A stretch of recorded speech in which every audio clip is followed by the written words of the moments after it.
అనంతపురం జిల్లా డీసీఓపై చర్యలు తీసుకోవాలని దళిత సంఘాలు డిమాండ్ చేశాయి. 5వ తరగతి ప్రవేశాల్లో తక్కువ మార్కులు వచ్చిన వారికి సీట్లు ఇస్తున్నారని ఆరోపించారు. ఎమ్మెల్యేల సిఫార్సు లేఖలకు అధిక ప్రాధాన్యం ఇస్తున్నారని దుయ్యబట్టారు. గురుకులాల్లో దళిత విద్యార్థులకు డీసీఓ అన్యాయం చేస్తున్నారని దళిత సంఘాల నాయకులు ఆరోపించారు. ఎస్సీ విద్యార్థుల సీట్లను బీసీ ఎస్టీలతో భర్తీ చేస్తున్నారని ఆరోపించారు. బీసీ ఎస్టీల సీట్లను మాత్రం ఎస్సీలకు కేటాయించారని ఆవేదన వ్యక్తం చేశారు. ఎస్సీ విద్యార్థులపై ఎందుకు ఇంత వివక్ష అంటూ దళిత సంఘాల నాయకులు డీసీఓను ప్రశ్నించారు. మళ్ళీ డీసీఓ గారేమో ఇతర డిపార్ట్మెంట్లో ఉండే వాళ్ళు బీసీలను కూడా తీసుకొని వచ్చి ఈ డిపార్ట్మెంట్లకి ఇంక్లూడ్ చేస్తున్నాడు. ఇది ఖచ్చితంగా ప్రభుత్వ నిబంధనలకు విరుద్ధంగా జరిగిందని మేము భావిస్తున్నాం. ఇదే విషయం పైన ఇప్పటి వరకు ఇంకా ఎంక్వైరీ జరుగుతోంది.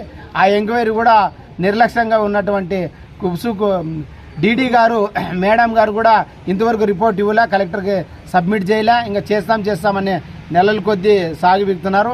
ఈ విషయంలోనే డీసీఓ గారిని ఖచ్చితంగా ఎస్సీ పిల్లలకి అన్యాయం చేసినటువంటి డీసీఓ మా జిల్లాకి ఆయన సేవలు ఆయన యొక్క విధి నిర్వహణ అవసరం లేదని సభాముఖంగా తెలియజేస్తున్నాం. ఇమ్మీడియట్లీ అతని పైన శాఖాపరమైనటువంటి చర్యలు తీసుకొని సస్పెండ్ చేయాలని ఈ సందర్భంగా మేము ఈ ప్రెస్ మీట్ ద్వారా ఆయనకి జిల్లా కలెక్టర్కి తర్వాత ఈ జిల్లాలో ఉన్నటువంటి మంత్రులకు ప్రభుత్వానికి తెలియజేస్తున్నాం. 5వ తరగతి అడ్మిషన్ల విషయంలో చాలా గందరగోళం జరిగింది.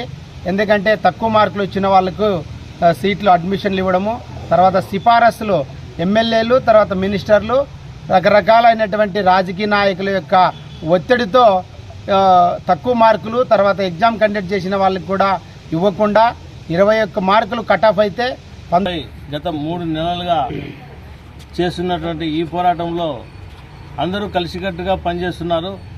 అందరూ సీట్ల విషయం మీద